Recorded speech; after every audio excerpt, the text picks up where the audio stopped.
Entramos ao vivo. Deixa eu tirar o som aqui do computador, senão vai ficar tudo sem tudo. Muito bom dia, bom almoço para quem está almoçando nesse momento. Hoje a gente vai falar, né, daquela frase que eu mais escuto na consultoria financeira. Luísa, meu dinheiro não tá dando. E agora, José, o que nós vamos fazer? Vamos falar sobre isso hoje? Estou abrindo aqui na sala o material complementar que eu vou utilizar hoje com algumas calculadoras para a gente entender matematicamente como que essas coisas acontecem. Para início de conversa, gente, quando a gente está falando de finanças, felizmente ou infelizmente, não é nada mirabolante, tá? A gente precisa entender quanto que entra e quanto que sai.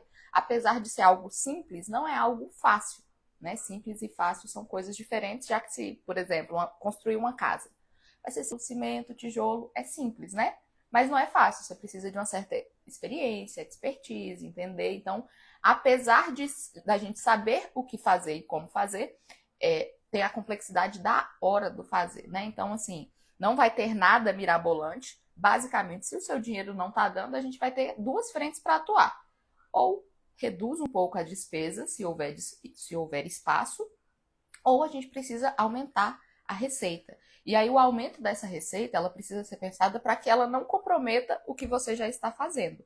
Então, de fato, algo que você consiga entregar. Claro que você não vai conseguir trabalhar exatamente o mesmo número de horas, mas também é importante que você não ultrapasse muito o que você já faz, porque senão também você vai ficar exausta, exaurida e não vai conseguir manter isso por muito tempo. E aí a gente entra numa parte importante também, que é começar a olhar para esses momentos mais difíceis realmente como uma fase, até para você conseguir estruturar uma forma de sair disso. Então, quando a nossa cabeça sabe que esse momento vai durar 3 meses, 6 meses, um ano que seja, saber que isso vai ter um fim, por si só, já deixa a gente mais tranquila por saber que agora eu estou mais apertada, estou mais corrida, mas isso tem um prazo de acabar e estou disposta a pagar esse preço até a data tal. E ser muito franca e sincera com o que você dá conta, porque senão é um modelo que você não consegue sustentar por muito tempo. Então, vamos lá. É uma coisa pontual. Não acontece todos os meses, aconteceu por causa de um imprevisto, então meu salário geralmente dava para as minhas despesas, mas agora, depois do que acontecer, se tiver acontecido alguma coisa, eu não consigo mais me restabelecer. Quanto tempo eu preciso para fazer o montante de dinheiro que eu necessito nesse momento, né? E a partir disso a gente pensar em ideias possíveis para você começar a executar. Um outro ponto também que é importante da gente olhar são suas habilidades. O que você de fato é boa fazendo e o que de fato você faz melhor do que a média. Por exemplo, sou muito boa aqui de Excel e todo mundo da empresa fala, não, a menina do Excel, eu sou reconhecida por isso. Esse talvez seja um indício de algo que pode se tornar sua renda extra, por exemplo, né? Você identificou ali que tal pessoa tem mais dificuldade. Ou deixa eu fazer suas planilhas aí para você, eu te passo um preço interessante. Então, assim, começar a olhar para essas habilidades como realmente uma oportunidade de renda extra. E aí, de novo, gente, não é que a gente vai conseguir fazer um big salário, mas assim, para esse momento específico, para suprir esse imprevisto que aconteceu ou para conseguir realizar um objetivo específico, estou disposta a fazer isso aqui por 6 meses, por um ano. E aí, claro, se você tiver na sua área de habilidade, vai ser muito menos doloroso e mais vantajoso, porque você vai conseguir entregar um bom trabalho e também você não vai ficar tão desgastado tendo que aprender algo novo, fazer algo que você não gosta. Então, assim, se você tiver um caminho que você é boa e que você gosta, é um caminho com certeza que tende a ser mais fácil, tá bom? Vamos falar um pouquinho de números agora. Eu vou abrir aqui a calculadora de hoje e aí, para ter acesso a essa calculadora, é entrando no nosso grupo do WhatsApp, tá? Lá eu mando como você vai acessar isso e também as gravações das aulas que já passaram. Hoje é a nossa aula de número 6, se não me engano. Então já tiveram outras coisas no caminho. Então, assim, todas essas coisas elas se encontram no orçamento financeiro, né? Então a gente já falou de dívidas, já falamos de investimento, já falamos da compra ou aluguel de imóveis. E agora a gente está falando de fato de como começar a achar espaço nesse orçamento para que caibam os nossos sonhos. E aí a gente vai ter dois caminhos, reduzindo despesa ou aumentando receita. Eu, particularmente, acho mais fácil quando você foca em aumentar a receita. Sobretudo que quando você está apertado, geralmente você já cortou todas as coisas supérfluas do seu orçamento, né? Então, a partir de um determinado ponto, se você começa a reduzir muito as suas despesas, você fica sem ânimo, sem vitalidade, não consegue fazer o básico que você precisa. Então, assim, acho que é um caminho que não é a coisa mais simples do mundo, mas a renda extra ela tende a ser um caminho mais efetivo, porque você não tem que reduzir muito o seu conforto, né, a sua qualidade de vida, e também você já consegue ver o dinheiro entrando rapidamente. Então, é um caminho que eu gosto muito. E aí você fala, Luísa, mas eu já trabalho 8 horas por dia, tirando o transporte de ir e vir, eu já fico aí 12, 14 horas fora de casa.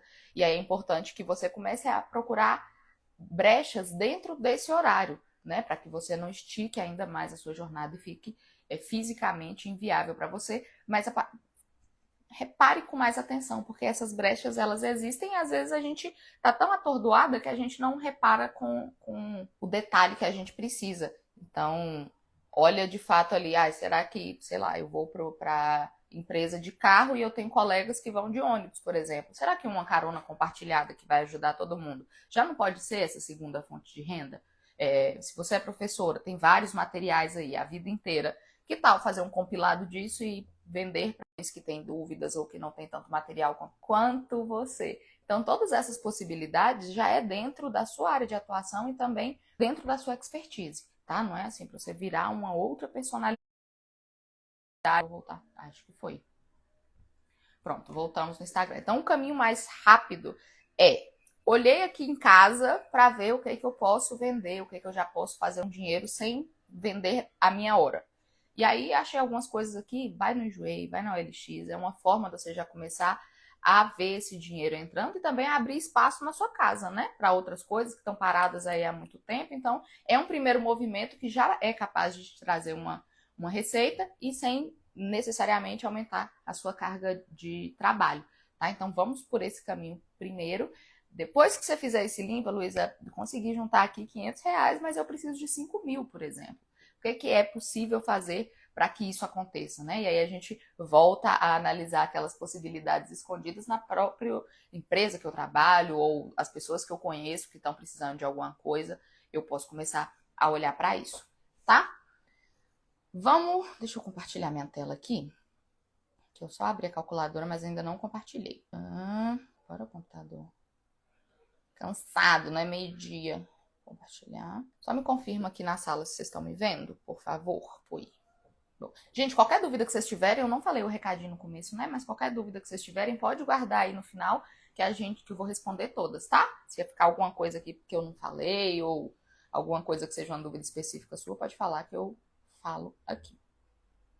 Então vamos lá, o que a gente faz para de fato esse dinheiro começar a sobrar? A primeira coisa que a gente precisa ter claro é quanto de dinheiro atualmente eu ganho mensalmente. E aí, se são valores variáveis, né? Por exemplo, eu sou autônoma e aí tem meses que tá babado, mas tem meses que não tá tão bom assim. O que é interessante a gente fazer é pegar uma média. Pode ser uma média aí a partir de 3 meses. Então, o que você conseguiu aí nos últimos 3 meses para a gente entender mais ou menos como é que funciona a sua fonte de renda. E também como que funciona as suas saídas mensais. Pode fazer da mesma forma. Se você utiliza só cartão de débito, você vai pegar seu extrato e vai analisar a sua fatura, como é que foi o seu mês. Se você utiliza cartão de crédito, pode fazer a mesma coisa com as últimas faturas dos 3 meses, que aí também você tem uma média do seu padrão de gasto e também do seu padrão de receita.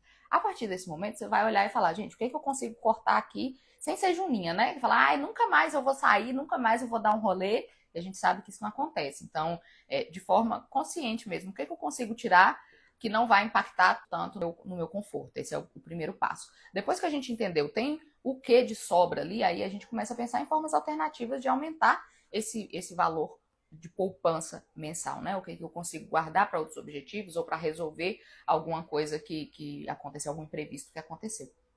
Fizemos isso, Luísa, já que eu ganho, já entendi quanto que eu gasto e não sobra nada, pelo contrário, está faltando. Então é a hora que a gente vai começar em formas alternativas realmente de aumentar essa receita. Só tem essas duas variáveis para a gente trabalhar no orçamento. Ou a gente aumenta o que ganha ou a gente reduz o que gasta, tá? Então agora a gente já sabe mais ou menos para onde esse dinheiro vai, já sabemos quanto que a gente precisa. E aí é legal também, já vou responder essa pergunta.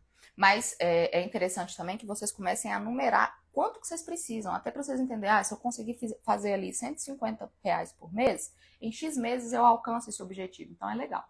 Tá? Vamos lá. Luísa, bom dia. É melhor comprar tudo no crédito e deixar o dinheiro rendendo e depois pagar a fatura ou gastar no débito mesmo?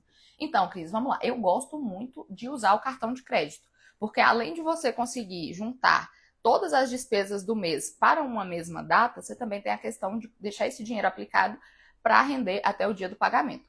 É importante, é uma estratégia boa, é uma estratégia matematicamente que faz sentido, mas a gente precisa entender também o comportamento da pessoa, né? Se é uma pessoa que tende a gastar mais no crédito, aí eu gosto de outras alternativas, mas se não, se o gasto é o mesmo ali, eu gosto sim de usar o cartão de crédito para centralizar, para eu conseguir analisar tudo olhando para uma única fatura e também para eu conseguir acumular pontos e milhas aí no cartão de crédito que eu utilizo, tá? Dependendo do cartão de crédito que você usa, vale a pena sim. Inclusive o Inter tem o Interloop, que é um programa de pontos bem legal, e aí a partir do cartão Gold mesmo ali, que você não paga nada de anuidade, você já tem vantagens e benefícios por utilizar, tá? Então eu gosto muito, mas entendo que o cartão de crédito pode ser para algumas pessoas, apesar de ser só uma forma de pagamento, né? Como se fosse, ah, Luísa, paguei no cheque, no dinheiro ou no cartão. É só a forma de pagamento que muda.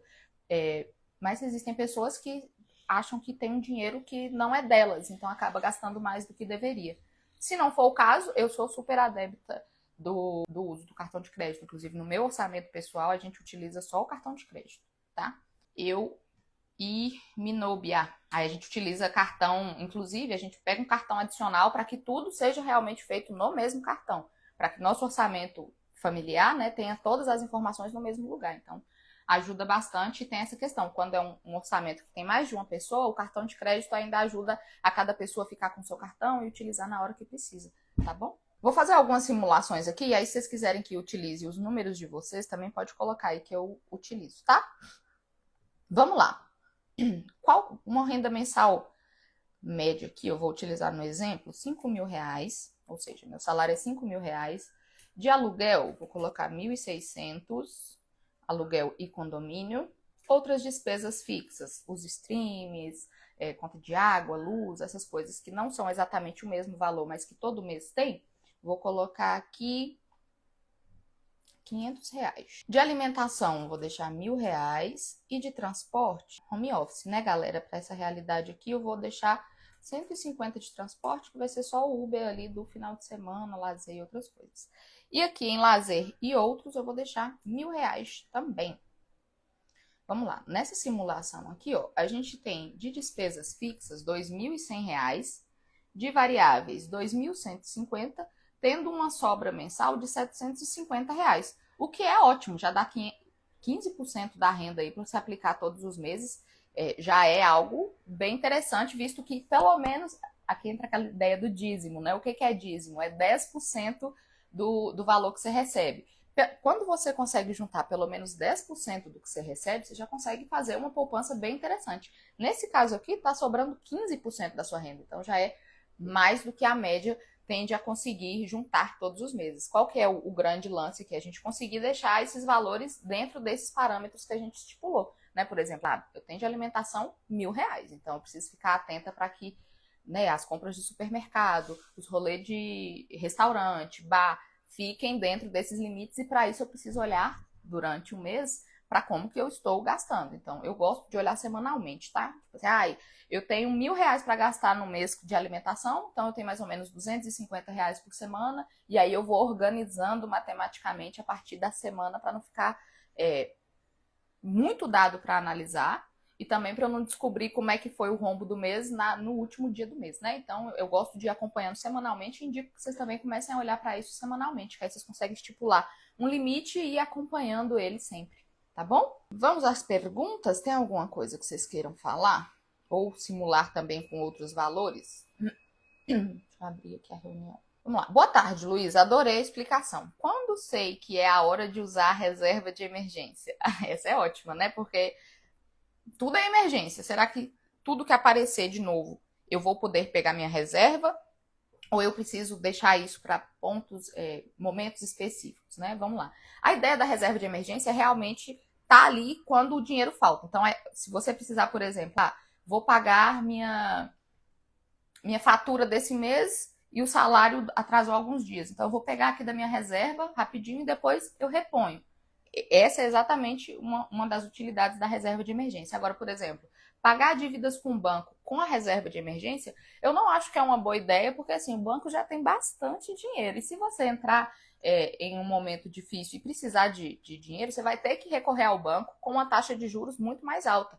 Então, eu prefiro que você olhe para esse objetivo de quitar a dívida como objetivo à parte. Então, por exemplo, se todos os meses você consegue separar R$ 500 por mês, coloca 200 na sua reserva de emergência e 300 ali para o objetivo de quitar a sua dívida, tá? Vai carregando como objetivos separados. O objetivo de criar uma reserva de emergência e o objetivo de quitar a dívida, de comprar um carro, enfim. Coloca como objetivo à parte para que você também... imprevistos vão acontecer, né? A gente não sabe quando e nem quanto vai custar, mas a gente sabe que vai ter. Então, é importante que você tenha essa reserva mesmo devendo para outras pessoas. Ah, Luiz, eu devo para Deus e o mundo, como é que eu vou ter dinheiro guardado? Pois é, mas se não tiver dinheiro guardado, você vai precisar dever outras pessoas depois, né? Então, eu sou muito adepta de, primeiro, construa sua reserva de emergência, tenha o hábito de aportar todos os meses na sua reserva de emergência, mesmo não sendo todo o valor que você tem disponível, já que você vai ter um outro objetivo paralelo aí de quitar a dívida, tá? Faça, por favor, a simulação com salário de 8.000, aluguel de 1.600, cerca de 2.000 de lazer e uns R$ 500 de transporte. É pra já. Vou colocar aqui em 2 telas. Ah, não vou fazer bagunça. Deixa aqui mesmo. Deixa colocar... Preciso decorar esses números, né? Deixa eu anotar aqui no papelzinho pra não errar. Porque aí eu abro uma página, volto pra outra página. E aí, computador que lute. Receita 8.000, 1.600 de aluguel, 2.000 de lazer e 500 de transporte. Jai Monosqueraida. Renda mensal líquida 8.000. Aluguel 1.600. Outras despesas. Aqui não colocou nada de despesa fixa, eu vou deixar zerado, tá? Alimentação também não colocou. Vou supor que é tudo em lazer. Juntou tudo ali na mesma... As despesas variáveis todas ali naqueles R$ 2.000, tá? Se for outra coisa também me corrija. E de transporte, 500. Ó, babado, hein? Esse orçamento tá um chuchuzinho. Vamos lá. Total de despesa fixa, R$ 1.600, né? Que a gente tá falando só do aluguel aqui nesse caso.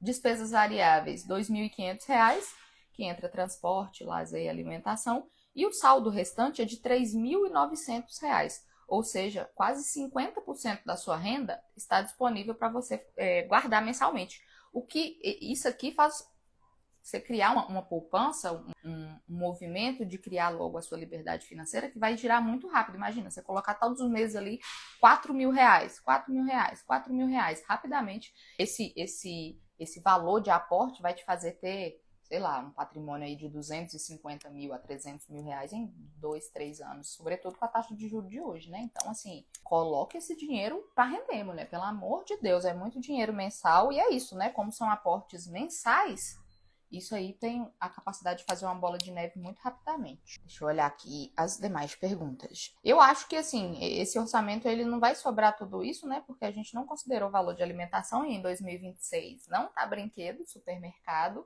um azeite já acaba com o seu orçamento. Mas mesmo assim, se a gente conseguir fazer sobrar aqui 1.500 a 2.000 reais por mês para investir, já é um valor bem acima da média e você consegue um resultado bem legal, tá? Mais alguma questão? Onde coloca esse dinheiro para render? Então, um bom ativo para você colocar esse dinheiro para render. Vamos pegar esse caso isolado, né? Como você tem quase 4.000 reais disponíveis para investir, eu acho interessante a gente colocar em lugares diferentes. Já que você tem objetivos que você quer fazer agora, tem objetivos que você quer realizar daqui a 2 anos, tem objetivos que você quer realizar daqui a 20 anos. Por exemplo, a aposentadoria não é algo que eu estou preocupada em realizar pelos próximos 10 anos. Então, eu tenho mais tempo para lidar com isso. Consequentemente, eu posso destinar um valor menor para esse objetivo. Então, por exemplo, pegando aí os 3.900 de sobra, estou sem calculadora aqui, né? Mas eu gosto sempre de colocar assim, 70, 30, 20.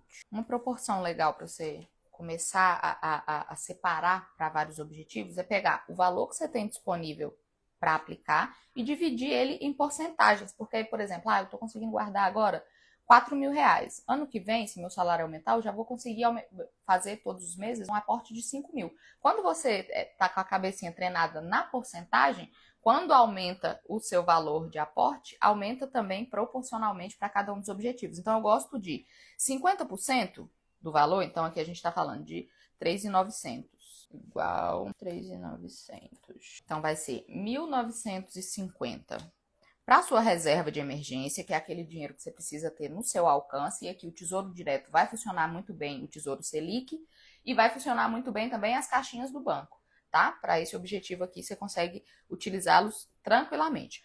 30% eu gostaria que você olhasse mais para o médio prazo, a aquisição de um veículo, aquisição do imóvel. Então, aqui a gente está falando de R$ 1.170, você vai deixar para médio prazo.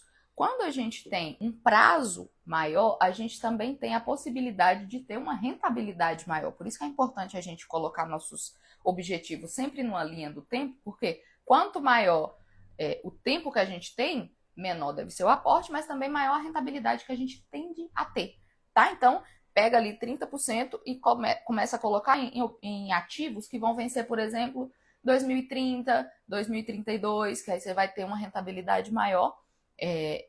E também segurança. Você também consegue fazer essas aplicações pelo Tesouro Direto ou também pela sua corretora. Aqui cabe, por exemplo, LCIs, LCAs, que são ativos financeiros seguros e que não têm o imposto de renda. Então, aqui você consegue diversificar mais a sua carteira. E os outros 20%, ou seja, R$ 780, você começa a colocar para aquele objetivo de longuíssimo prazo. Então, você vai olhar ali para ativos de 2040, 2045, 2050, porque aí você garante esse fator do tempo também. Com um aporte menor, ele também vai ter uma rentabilidade muito boa. Então, assim, se você tem muito dinheiro para aplicar todos os meses, fraciona por objetivos e vai aportando em ativos que faça sentido para o seu objetivo. Então, assim, Lu, eu quero comprar um carro daqui a 10 anos.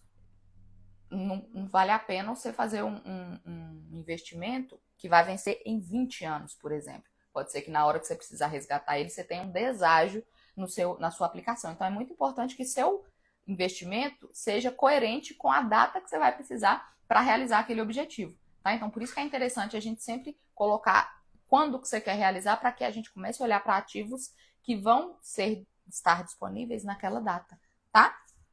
Ficou clara essa explicação de você porcionar para objetivos de curto, médio e longo prazo, para você já ir enchendo essas caixinhas tudo ao mesmo tempo? Sim, ótimo, amei, obrigada. Eu que agradeço. Mais alguma dúvida? Vou estar com fome, né, filho? Nem largou o garfo hoje pra live. Também tô, tá? Tive que pedir socorro com um pãozinho aqui para segurar pro almoço. Gente, não tem mais dúvidas aqui na sala. Deixa eu olhar aqui no Instagram. Também não. Qualquer dúvida que vocês tiverem, é só mandar um direct. Que aí a gente analisa o seu caso específico, a gente faz uma reunião para olhar para os seus números. E se você quiser acesso a essas ferramentas que eu mostrei aqui e as aulas anteriores, é só entrar no grupo do WhatsApp, que lá a gente manda todas essas informações, tá bom? É isso, beijo, sextou, bom final de semana para vocês. Bom descanso, gastem com moderação, presente para as mães, dê bastante amor, carinho, afeto, tá? E presente também, que elas merecem. Mas olha o orçamento, se não vai pesar. Beijo, gente. Tchau, tchau.